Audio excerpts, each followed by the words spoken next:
Assalamualaikum warahmatullahi wabarakatuh. Tausiah Ramadan, fikih puasa. Rukun puasa ada dua macam. Yang pertama adalah niat. Rasulullah SAW bersabda, innamal a'malu binniyati. Sesungguhnya setiap perbuatan tergantung pada niatnya. Hadis riwayat Bukhari. Dan seseorang akan memperoleh sesuai dengan apa yang dia niatkan. Puasa dianggap sah apabila memenuhi syarat niat, memenuhi rukun niat. Syarat sahnya niat puasa Ramadan menurut ulama harus memenuhi 4 syarat berikut ini. Yang pertama adalah kokohnya keyakinan atau kepastian, yakni disyaratkan agar seseorang tidak ragu bahwa apabila seseorang berniat pada malam hari syak, hari yang meragukan antara masuknya Ramadan atau belum untuk berpuasa keesokan harinya, jika ternyata hari itu memang telah masuk Ramadan, maka niat tersebut tidak dianggap sah, yaitu niat berpuasa memang pasti sudah masuk awal Ramadan. Apabila masih ragu hari masuknya Ramadan, maka tidak sah. Kemudian yang kedua, menentukan niat, yakni menentukan niat puasa Ramadan, puasa fardu wajib, dan tidak boleh menentukan puasa secara mutlak. Juga tidak boleh menentukan puasa tertentu selain puasa Ramadan menurut pendapat mayoritas ulama selain Abu Hanifah. Menentukan niat, saya niat puasa Ramadan karena Allah.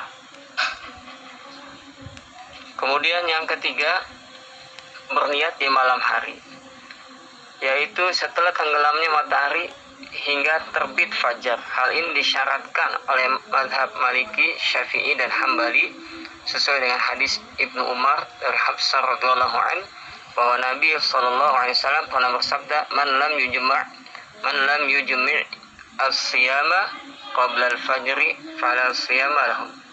Barang siapa tidak berniat puasa sebelum terbit fajar, maka puasanya tidak sah. Hadis ini diklaim mauquf. Hadis riwayat Abu Daud, At-Tirmidzi, dan An-Nasa'i dan Ibnu Majah dengan sanad sahih. Kemudian yang terakhir, memperbarui niat pada setiap malam Ramadan. Wajib hukumnya berniat puasa pada setiap malam di bulan Ramadan menurut pendapat mayoritas ulama, dengan dalih keumuman hadis Hafsah terdahulu, dan karena setiap puasa yang dilakukan setiap hari bersifat terpisah dan tidak berkaitan antara satu dan yang lainnya, serta tidak rusak atau batal dengan batalnya puasa pada hari lainnya. Dengan adanya pemisah antara masing-masing hari puasa di bulan Ramadan, waktu berbuka dan memulai puasa, namun malam-malam harinya sama, yaitu boleh melakukan sesuatu yang tidak boleh dilakukan pada siang harinya. Maka ibadah ini menyerupai qadha ibadah, berbeda dengan ibadah haji dan keterkaitan antara rakaat dalam sholat. Faidah, niat yang dijelaskan tersebut dapat terrealisasi dengan bangun pada malam hari untuk makan sahur. Berarti dia sudah niat. Apalagi bagi mereka yang tidak biasa melakukannya pada selain bulan Ramadan. Karena niat adalah sebuah maksud dan kehendak untuk melakukan sesuatu. Dengan hanya bangkit untuk makan sahur, berarti telah terdapat sebuah maksud yang dianggap sah sebagai niat puasa. Wallahu ta'ala a'lam. Rukun puasa yang kedua adalah al-imsak. Al-imsak artinya menahan segala sesuatu yang membatalkan mulai terbit fajar sampai terbenam matahari. Itu yang dimaksud dengan imsak. Allah Subhanahu wa ta'ala telah menghalalkan pada malam hari segala sesuatu yang membatalkan puasa. Namun kemudian memerintahkan untuk menahannya, tidak melakukannya pada siang hari.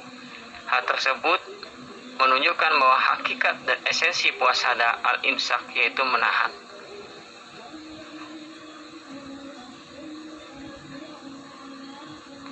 Kemudian sunnah dan etika puasa. Yang pertama adalah makan sahur.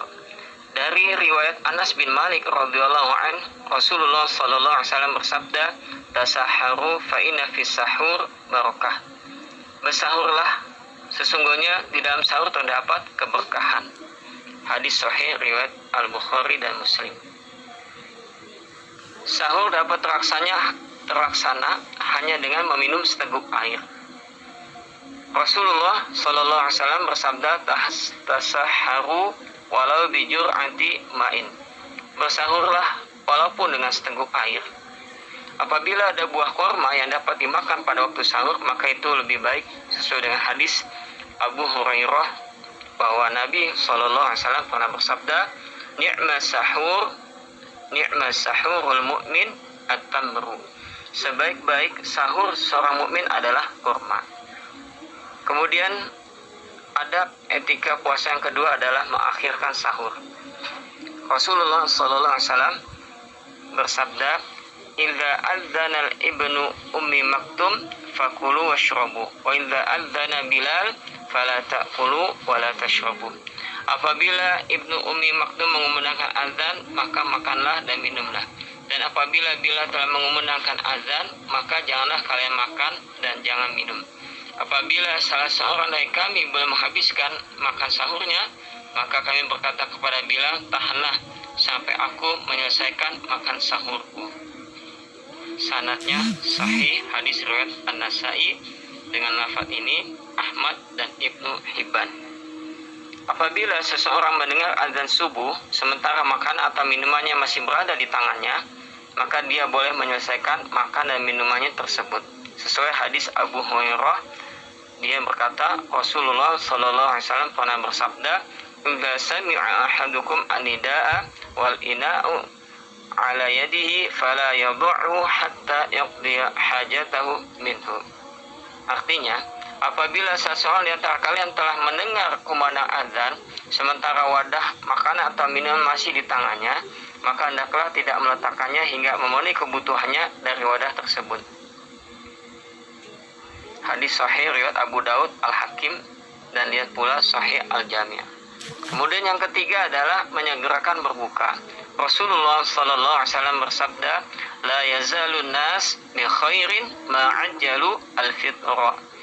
Manusia masih akan baik-baik saja selama mereka menyegerakan berbuka. Hadis sahih riwayat Bukhari dan Muslim.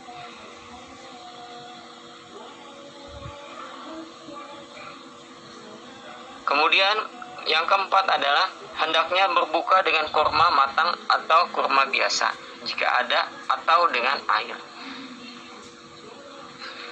Dari riwayat Anas, dia berkata Rasulullah SAW biasa berbuka puasa dengan beberapa buah kurma matang sebelum melaksanakan sholat.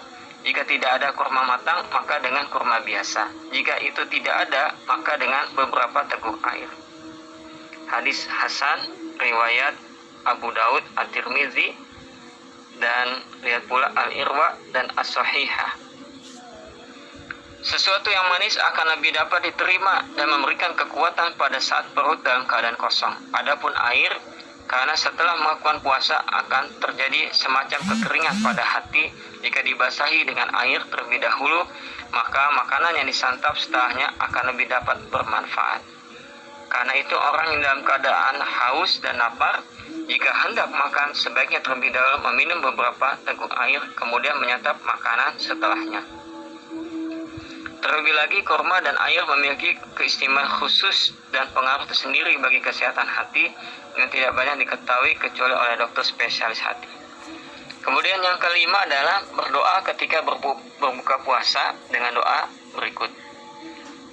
Dari riwayat Ibnu Umar, dia berkata, apabila Rasulullah SAW berbuka puasa, maka beliau mengucapkan, "Dhahabadz dhama'u wa batallatil 'uruqu wa thabatal ajru insyaallah."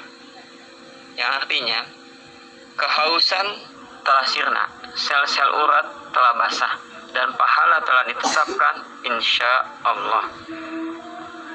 Syekh Albani menganggapnya hadis ini hasan. Hadis riwayat Abu Daud, An-Nasai di dalam Al-Kubra, Ibnu Sunni, dan dia pula Al-Irwa. Yang keenam adalah bersikap dermawan. Dan yang ketujuh adalah serta rajin membaca dan mempelajari Al-Quran. Dari riwayat Ibnu Abbas radhiyallahu anhu, dia berkata Rasulullah sallallahu alaihi wasallam adalah orang yang paling bersikap dermawan dengan kebaikan. Beliau paling bersikap dermawan di bulan Ramadan saat Jibril menemui beliau. Jibril menjumpai beliau setiap malam di bulan Ramadan hingga selesai untuk membacakan Al-Quran kepada beliau sallallahu alaihi wasallam. Apabila Jibril menjumpainya, maka beliau sangat bersikap dermawan dengan kebaikan melebihi kebaikan angin yang berhembus. Hadis sahih riwayat Al-Bukhari dan Muslim. Yang kedelapan, mawas diri dan menjaga diri untuk tidak melakukan kemaksiatan yang nampak dan yang tersembunyi yang dapat menghilangkan pahala puasa. Seseorang yang berpuasa hendaknya menjaga ucapannya dari kata-kata yang sia-sia, bicara ngelantur, bohong, gibah, dan mengadu domba, serta menjaga diri dari berbagai hawa nafsu yang diharamkan. Inilah rahasia di balik puasa. Sebagaimana Allah Subhanahu wa taala berfirman, A'udzu billahi minasyaitonir rajim. Ya ayyuhalladzina amanu kutiba 'alaikumus shiyam kama kutiba 'alal ladzina min qablikum la'allakum tattaqun. Hai orang-orang yang beriman, diwajibkan atas kamu berpuasa sebagaimana diwajibkan atas orang-orang sebelum kamu agar kamu bertakwa. Al-Quran surah Al-Baqarah ayat 183. Karena itu Rasulullah sallallahu alaihi wasallam juga bersabda, "Man lam yada' qaula zur wal 'amala bihi falaysa lillahi hajatun fi an yada'a ta'amahu wa syarabahu." Barang siapa yang tidak dapat meninggalkan ucapan bohong dan tetap melakukan perbuatan dusta, maka Allah tidak lagi membutuhkan saat dia meninggalkan makan dan minumnya. Hadis sahih riwayat Al-Bukhari, Abu Daud, dan At-Tirmidzi. Rasulullah sallallahu alaihi wasallam juga bersabda, "Idza kana yaumul shamin ahadikum fala yarfuth wala yaskhab wala yajhal fa in syatamahu ahadun aw qatalahu falyaqul inni shaim." Apabila seseorang dari kalian berpuasa, maka hendaklah dia benar-benar tidak berbuat nista, tidak bertengkar, dan tidak berteriak-teriak, dan tidak berlaku bodoh. Apabila seseorang mencelanya atau mengajaknya berkelahi, maka hendaknya mengatakan sesungguhnya aku sedang berpuasa. Hadis sahih riwayat Bukhari dan Muslim. Orang yang berpuasa hendaknya mengatakan sesungguhnya aku sedang berpuasa tatkala ada orang lain mencelanya. Sesuai hadis Abu Hurairah di atas, apabila ada seseorang yang mencela orang yang sedang berpuasa, maka orang berpuasa tersebut dianjurkan untuk mengatakan sesungguhnya aku sedang berpuasa kepada orang yang mencelanya. Hendaknya dia mengatakan dengan jelas, baik itu puasa fardu atau puasa sunnah yang dia jalani, menurut pendapat yang terpilih. Dalam hal ini ada dua faedah. Pertama, pemberitaan orang yang dicela kepada orang yang mencelanya bahwa dia membiarkan perlakuan tersebut hanya karena saat itu dia sedang berpuasa, bukan karena ia sedang lemah atau tidak berani. Yang kedua, pemberitahuan orang yang dicela bahwa orang yang sedang berpuasa tidak dibenarkan mencela orang lain. Hal itu sama halnya dia melarang seseorang untuk mencela sesama. Demikian adab dan etika puasa dan fikih puasa. Semoga bermanfaat. Billahi taufiq wal hidayah. Wassalamualaikum warahmatullahi wabarakatuh.